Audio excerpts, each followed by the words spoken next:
Quem trouxe Bíblia, abre comigo no Evangelho segundo escreveu Mateus, no capítulo de número 3.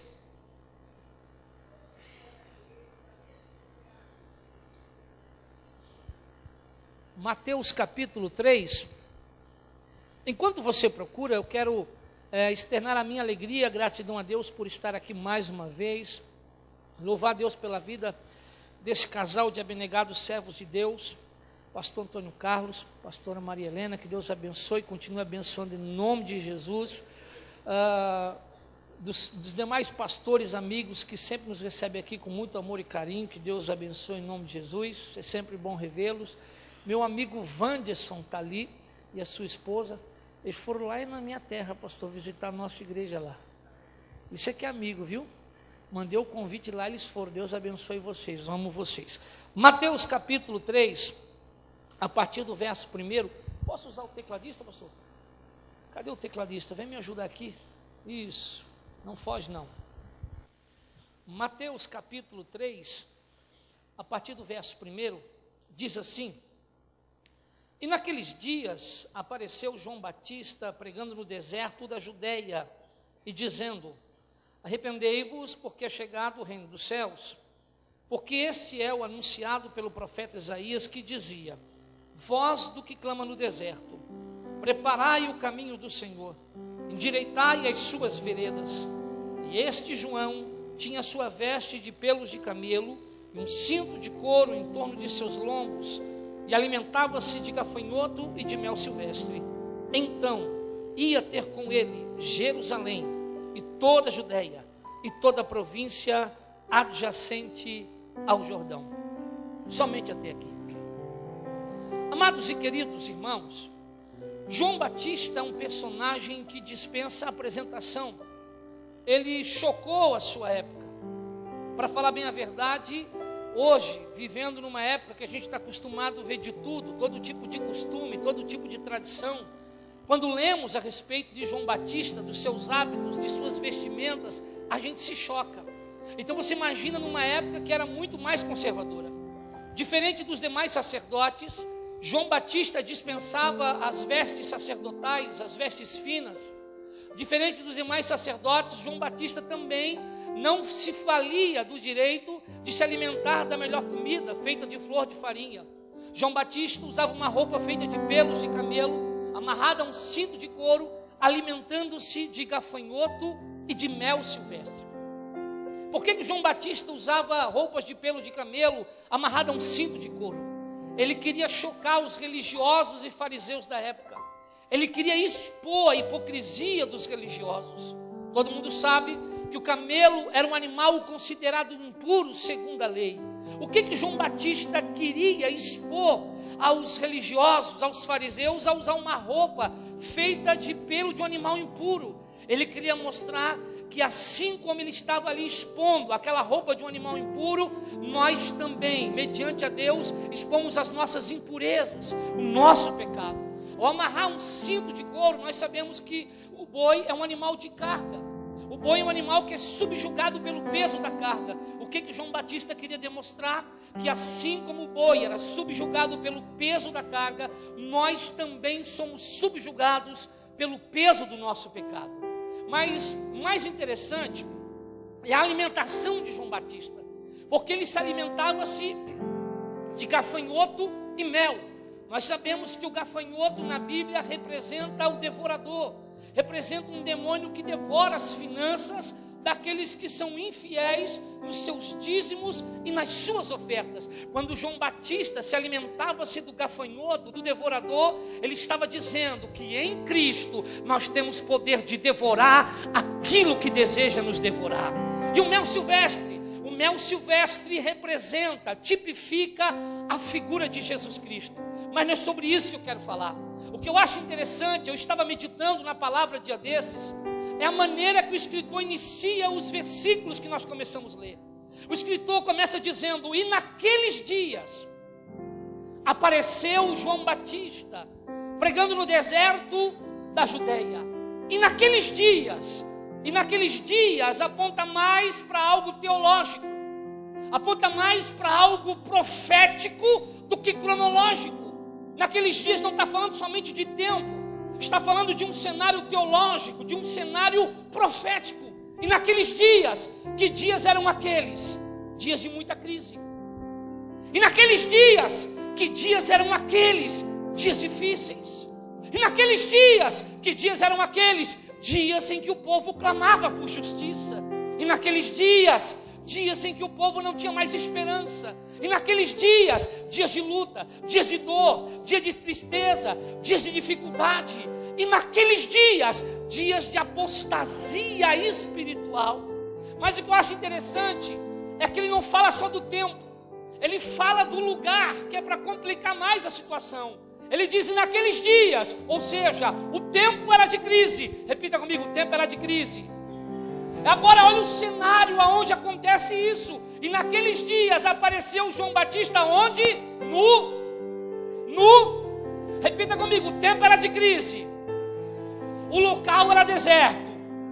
Você está entendendo? E naqueles dias, dias de crise, dias de luta, dias de dor, dias de sofrimento, aparece João aonde? Pregando no deserto. Que dias nós estamos vivendo hoje? Também estamos vivendo os mesmos dias de João Batista. Dias de muita crise na nossa nação, dias de esfriamento espiritual, dias de luta, dias de desespero, dias de sofrimento, dias de catástrofes. E para piorar, muita gente nesses dias estão passando por um terrível deserto, estão enfrentando o deserto. Algumas pessoas estão enfrentando um deserto financeiro, algumas pessoas estão enfrentando um deserto emocional, deserto na sua saúde. Mas o que acendeu o meu coração é que o escritor está dizendo: e naqueles dias apareceu João Batista. Ou seja, eu vim aqui nessa noite na qualidade de profeta para te dizer que naqueles dias de crise, de luta, de dor, de dificuldade, João apareceu no deserto. Ou seja, eu vim aqui para dizer para você que no tempo da crise, que no meio do deserto, assim como João apareceu, Deus vai levantar você no meio da crise, Deus vai levantar você no meio do deserto, Deus vai fazer você aparecer no meio da crise do deserto. Quem acredita? Levante as suas mãos, uma é muito pouco, dá o glória mais alto que puder e aplauda Jesus nessa noite, porque Ele merece.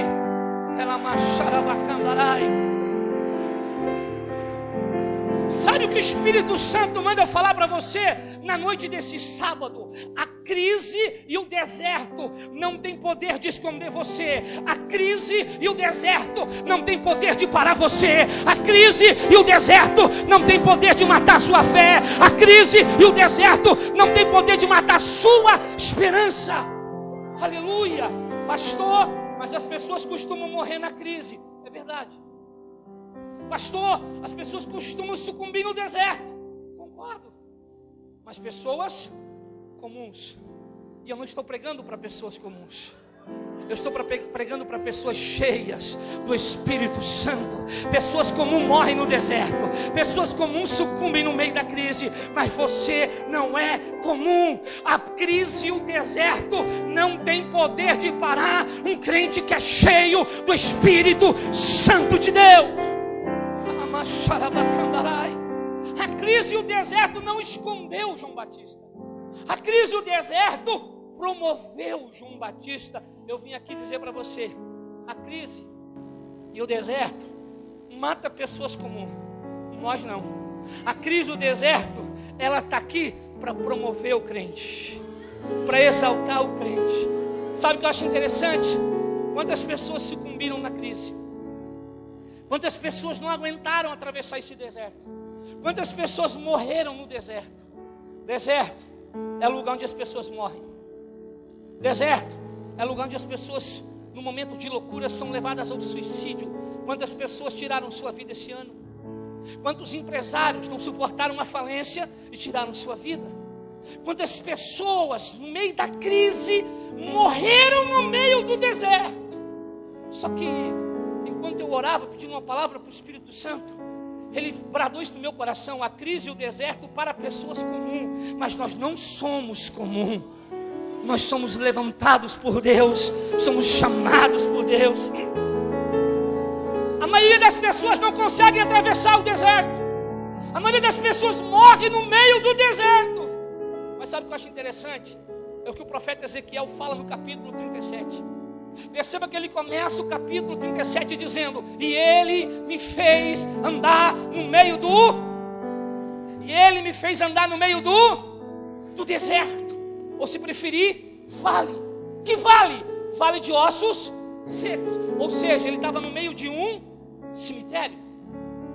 A gente não consegue entender, porque a visão que nós temos de cemitério é aquela de cemitério civilizado, bonitinho, com aquelas sepulturas, aquelas coroas de flores, aquelas imagens. Só que, veja bem, ele está dizendo: ele me fez andar no meio de um vale de ossos. É um cemitério. Vale é um lugar deserto. Se ele está dizendo que ele andou no meio de um vale de ossos secos, é porque os ossos não estavam enterrados, os ossos estavam expostos. Então não era um cemitério normal, era um cemitério de guerra, era um cemitério de batalha. Quando o profeta diz que ele fez andar no meio do vale, é como se o profeta estivesse vendo ali os ossos de pessoas que morreram no meio de uma guerra. Naquele vale foi travada uma guerra, uma batalha entre dois povos. Um perdeu, os perdedores morreram. Os ossos que estavam ali é ossos de pessoas que morreram no meio da batalha do deserto, que morreram no meio da luta do deserto. Mas sabe o que o profeta diz?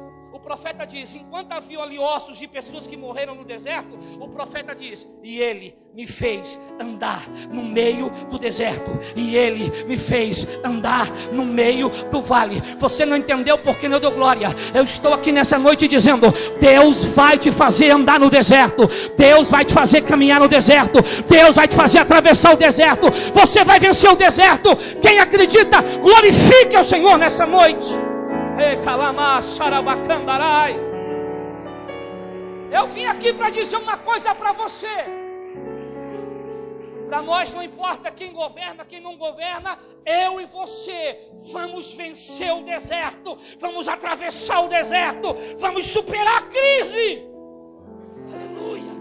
E o profeta diz: e ele me fez andar no meio do deserto. Pastor, mas está difícil. Eu sei que está difícil.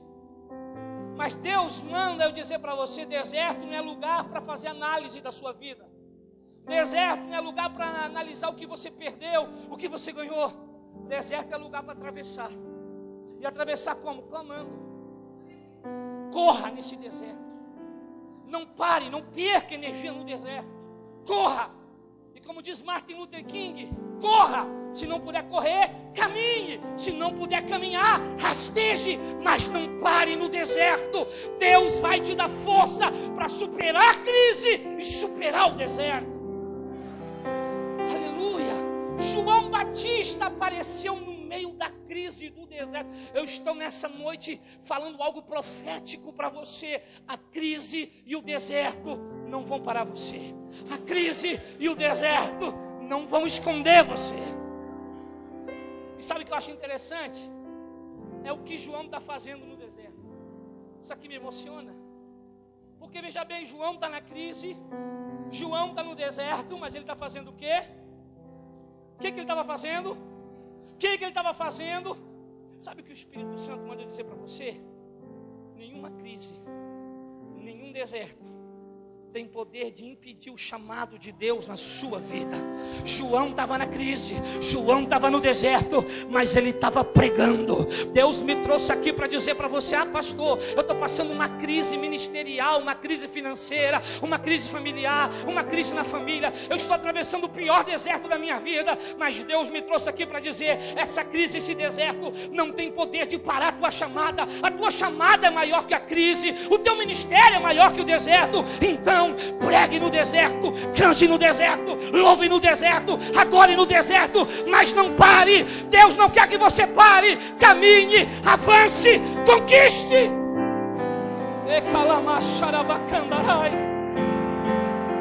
Não pare.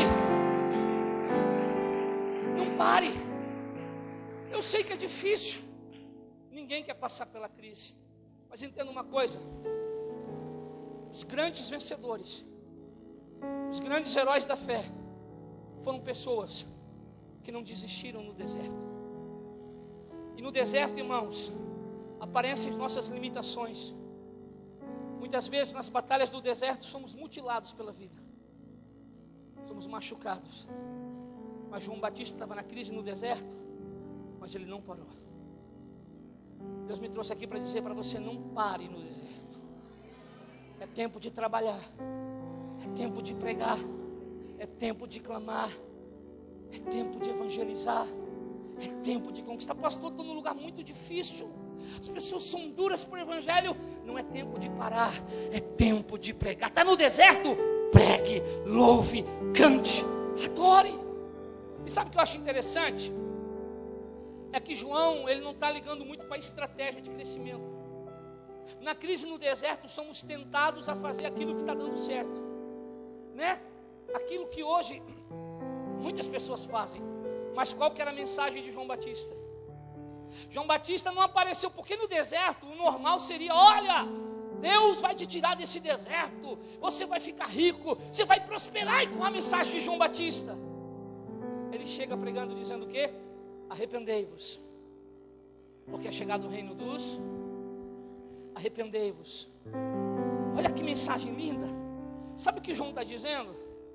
Arrependimento vem primeiro, o reino vem depois. Ou seja, sem arrependimento você nunca vai entrar ou viver o reino dos céus.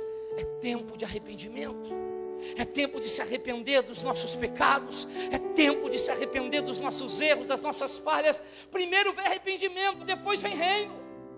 Lembra do que Jesus falou em Mateus 6,33? Buscai, pois, primeiro o reino de Deus e sua justiça, e as demais coisas que necessitam vos serão acrescentadas. Primeiro você se arrepende e depois Deus acrescenta as coisas que você tem direito no reino. Diga para o irmão que está do seu lado, bata no ombro dele, diga: é tempo de arrependimento. Aleluia. Arrependei-vos, porque é chegado o reino dos céus. E sabe o que eu acho interessante? Está se cumprindo a palavra do profeta Isaías. Como que João, sabe o que eu acho interessante? É de que maneira João era conhecido no deserto.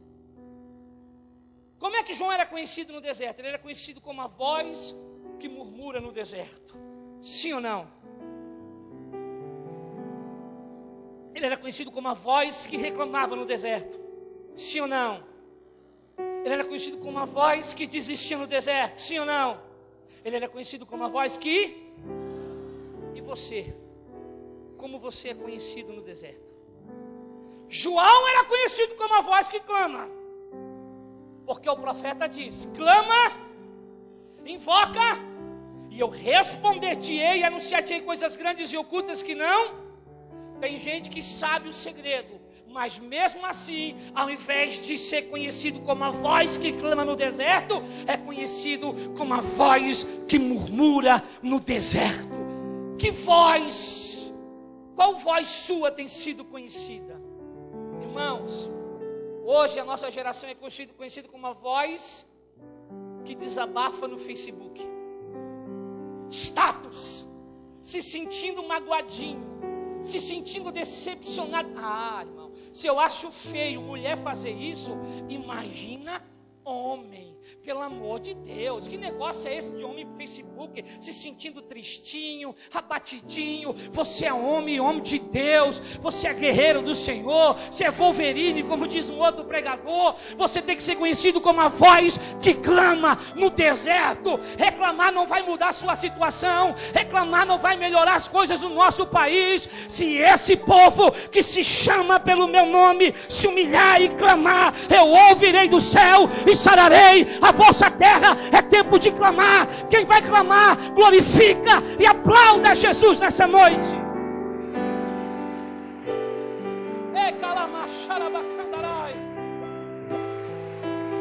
João era conhecido como a voz que clama no deserto. Por quê? Quem clama tem resposta. Sabe o que eu acho interessante, irmãos? É o que o profeta Isaías disse. Este é aquele que foi anunciado pelo profeta Isaías. Voz do que clama nu, preparai-o, e Endireitar e o quê? Sabe o que o escritor está dizendo? Teu clamor tem poder de preparar e de endireitar.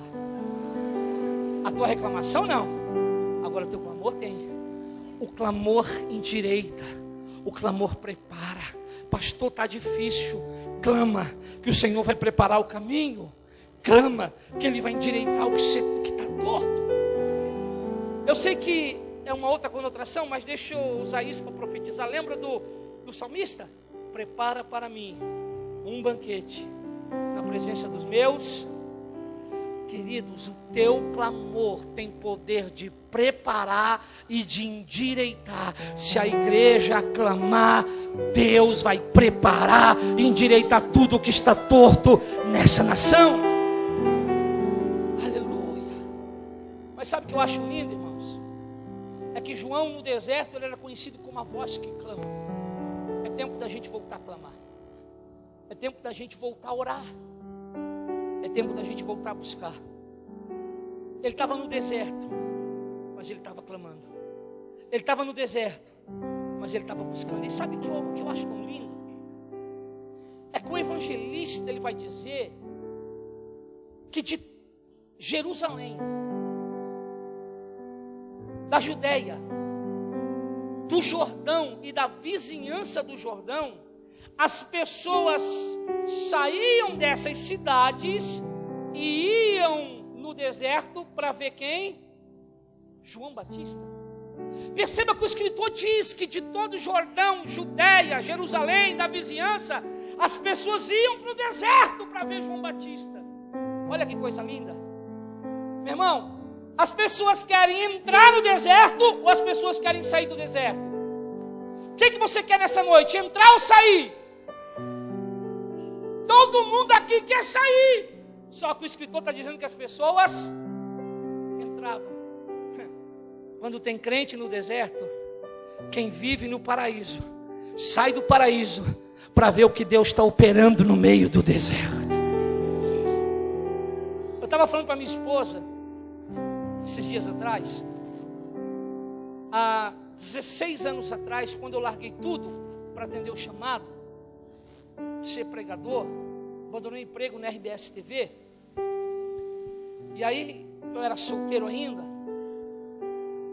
e na época eu pensei, não vou guardar dinheiro, eu vou gastar, eu não tinha mesmo, falei, eu tenho muito tempo ainda, e aí só gastei e não guardei, também foi rápido, 3 anos, e aí Deus me chamou. Agora eu estou morando numa miágua de madeira. Pensa numa miágua de madeira pequena. A época que eu mais gostava era a época de eleição. Porque os candidatos chegavam assim e diziam, posso colocar uma placa na sua casa? Eu dou R$100. Eu digo, coloque 2. Mas eu só vou pagar uma. Eu digo, não, mas é promoção, é 2 pelo preço de uma. E dizia, esse aí quer trabalhar mesmo. Quando eles viravam as costas, eu já pedi perdão para Deus, pastor. Eu arrancava a placa e usava a placa para tapar os buracos que tinha na minha água. Não é força de expressão não, eu tinha muito buraco, era uma minha água velha. Falei para minha esposa, não que eu desejo voltar para lá, não sou hipócrita. Hoje eu moro bem, vivo bem, confortável. Não que eu queira voltar para lá, mas eu falo para minha esposa, eu tenho saudade. Lá foi a época que eu mais vivi milagre na minha vida. Irmãos, eu me lembro que um dia eu saí do meu barraquinho e fui pregar em Brasília. Fiquei hospedado na casa de um empresário, um dos empresários mais ricos de Brasília, do Brasil.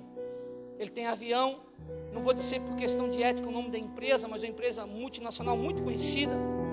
E ele tem apartamento, cobertura na Barra da Tijuca, em Angra dos Reis, em Búzios, tem aqui em São Paulo. Ele havia acabado de comprar uma cobertura triplex no metro quadrado mais caro de Brasília. Havia se mudado fazia 10 dias. E eu fiquei hospedado na casa dele. Ele falou, pastor, os quartos ainda não estão prontos, ainda não montaram os móveis. Você se importa de ficar na sala de home? É a única coisa que está pronta. A sala de home dele era 2 vezes maior que o meu barraco. Eu nunca tinha visto aquilo. Pensa num sofá gigante, cabia uma igreja inteira lá, irmão. É sério. E aí não tem problema não, a gente é humilde. E aí, irmãos, quando então eu fui lá embaixo pegar umas roupas de cama. Ele foi lá embaixo pegar roupa de cama. E quando ele fechou a porta é da minha casa, né, irmão? Um portão daqueles. eu esqueci, ele havia gasto só na sala de home, e isso está fazendo 15 anos, 14 anos, só na sala de home ele havia gastado na época R$80 mil, com acústica, som, era tudo de primeira, apertava o botão, saiu os negócios de dentro do gesso assim, irmão, que tu não via, controle de cristal líquido. Quando ele foi pegar lá o lençol, eu esqueci, voltei a ser criança, eu comecei a pular naquele sofá de home, me joguei, depois eu falei, ixi, casa de gente rica sempre tem câmera escondida, agora já foi, irmãos. E eu me lembro que tinha um pastor junto comigo, e nós nunca tínhamos visto um controle de cristal líquido. Eu não sei nem falar português, estava tudo em inglês. A única coisa que eu sei, ele falou, pastor, fica à vontade, aí tem DVD, tem um DVD de louvor, mas tem bastante filme aí, vocês ficam à vontade, vocês estão em casa. Quando ele virou as costas, falou, vamos ligar, eu esqueci que tinha acústica. Eu falei para o pastor também, varão, a única coisa que eu sei é on-off. Eu sei que on-off liga. Se nós começar por aqui, nós está bem. E full deve ser volume, né? Ir para algum lugar não pode ser. Quando apertamos, já estava programado no som alto, irmão. E começou dum, dum, dum. Deu um desespero, pobre, nunca vi aquilo, não sabia que tinha acústica. Começamos a apertar os botões para desligar, subir, descer a caixa. O pastor quase começou a chorar. Ele falou, varão, se nós estragar esse trem, é 1 ano pregando sem comer para pagar esse negócio. Sério, irmão. Dentro da cobertura dele tinha piscina exclusiva, hidromassagem, sauna, era um paraíso, um monte de carro importado, ele tem até avião, irmãos. Um outro dia, no café da manhã, ele falou, pastor, eu tomo 3 tipos de remédio para dormir. Tarja preta, já tentei suicídio 4 vezes, não consigo dormir, não tenho paz, estou no 3º casamento. E quando ele falou isso, eu me lembrei do meu barraquinho de madeira, simples, cama simples, cozinha simples. Na época nem porta o meu quarto tinha, era um lençol. E quando ele falou isso, o Espírito Santo bradou no meu coração, está vendo? Ele mora num paraíso, mas ele não sente a paz que você sente no deserto. Você está entendendo isso? Quando o crente tem Deus, irmãos, as pessoas abandonam o paraíso para visitar o deserto. As pessoas iam lá no deserto para conversar com João Batista. Eu estou aqui nessa noite profetizando que se você clamar, Deus vai operar tanto milagre no seu deserto, que quem vive no paraíso vai sair de lá para ver o que Deus está fazendo na sua vida. É uma voz que clama, e quem clama tem milagre. Quem acredita, aplauda e glorifique.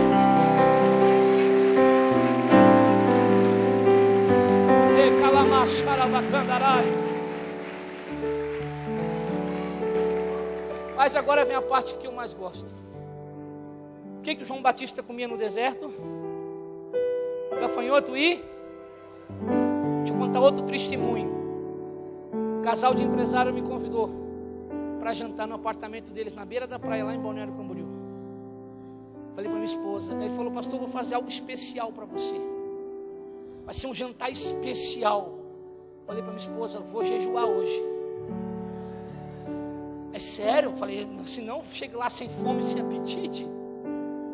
Algo especial. Eu falei, deve ser picanha, não deve ser, que rico está acostumado a comer isso, algo especial.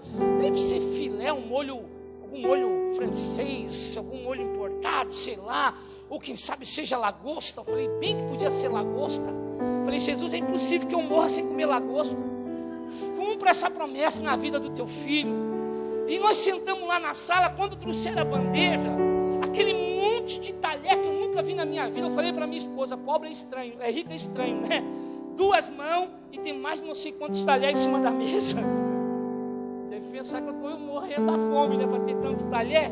Irmãos, a minha esposa falou assim, ó, começa da esquerda para a direita. Eu falei, eu vou logo na colher que eu não erro. É verdade, irmão. Aí trouxeram aquela bandeja de prata.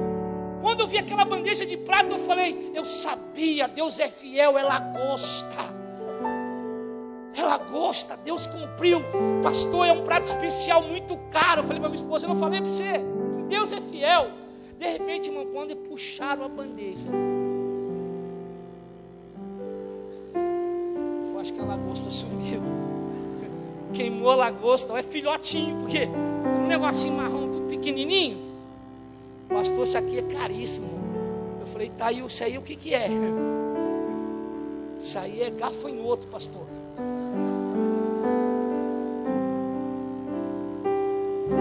Eu falei, é sério, irmão? Não, pastor, isso aqui é um prato caro. Eu falei para minha esposa, se eu soubesse que esse trem era caro, eu nunca mais vou matar no quintal da minha casa. Eu falei para minha esposa, os ricos pagam caro para comer o que nós temos de graça no quintal de casa, irmão. Eu falei, cheio de gafanhoto, barata, rato, e eles pagam caro para comer esse negócio, irmão. Irmão, pensa no desespero que me deu. Coma, pastor. Eu falei, obrigado, eu lembrei que eu estou num propósito. É você rir porque não é você, irmão. Coma, pastor, como é que você vai gostar se você não provar? Eu falei, tem coisa que não precisa nem saber, né, irmão? Gafanhoto, dá licença. Ainda mais um negócio que tem o nome do diabo, gafanhoto, devorador. Coma, pastor, de tanto ele insistir, de raiva, irmão. Eu botei o gafanhoto na boca. Quando eu botei, que eu mordi, pensa na coisa mais amarga na sua vida. Irmão, tem uma coisa que eu tomei muito quando era criança e eu amaldiçoei. Nunca mais vi. Talvez tenha falido de tanto amaldiçoar. Pelo menos nunca mais vi. É a tal da Novalgina, irmão. Irmão, Novalgina perto de gafanhoto é suco de morango, irmão. Pensa num negócio amargo. Quando eu mordi, já veio aquele negócio assim, eu corri para não vomitar, saí cuspindo, fui para o banheiro, a minha esposa veio atrás e falou, amor, falei, pelo amor de Deus, traz Coca-Cola. Tomei Coca-Cola, não cortou o amargo do gafanhoto. Comi açúcar, comi farinha, comi tudo que você pode imaginar, e eu morrendo da vergonha de dizer para a família que o trem era ruim demais. Chegou uma hora que eu não aguentei, eu falei, amor, eu estou com vergonha, mas vai lá e pergunta para eles o que é bom, eu não vou sair do banheiro, eu estou passando mal. É um negócio muito ruim, irmão, não tem explicação o gosto do amargo do gafanhoto. Aí ele veio correndo, bateu na porta, eu saí, pastor, você comeu puro? Eu falei, ué, ninguém falou nada. Não, pastor, gafanhoto não se come puro. É como se é um petisco, pastor. Você tem que mergulhar ele no mel silvestre. A única coisa que corta o amargo do gafanhoto é o mel silvestre. Você está entendendo? Há pessoas aqui nessa noite que estão com o gosto amargo do gafanhoto no deserto. Há pessoas aqui que estão com um gosto amargo atravessado na garganta. Uma luta, uma dificuldade. Há pessoas aqui que estão com o gosto da prova, da derrota. Há pessoas que estão com o gosto amargo na sua garganta. Há pessoas que estão sofrendo. O gosto amargo já atravessou o ano passado, está atravessando esse ano, e você imagina que o ano de 2016 vai acabar, você com esse gosto amargo no meio desse deserto, no meio dessa crise. Mas eu quero profetizar que o mel silvestre, que é Jesus, está vindo a teu encontro, e ele vai cortar o amargo de toda luta, de toda dor, de todo sofrimento. Quem acredita, se coloca de pé em nome de Jesus.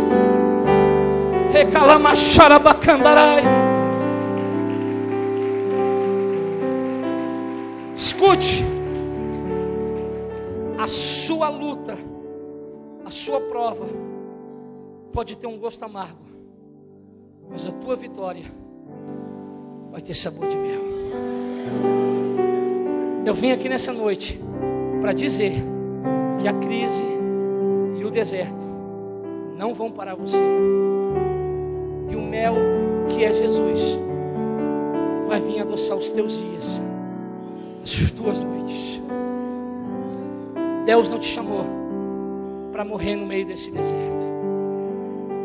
Pastor, se Deus não me chamou para morrer no deserto, por que Ele permite eu atravessar o deserto? Porque todas as vezes que tem um crente vencendo no deserto, o nome do Senhor é glorificado. Se você estivesse vencendo no paraíso, se tivesse tudo bem na nossa nação, alguém podia dizer, você está vencendo porque você é bom, porque você é esperto, porque você tem faro para o negócio. E Deus permitiu você entrar no meio desse deserto, dessa crise, para você entender que aquilo que quer te matar, aquilo que quer deixar um amargo na sua vida, é destruído pelo mel que é Jesus.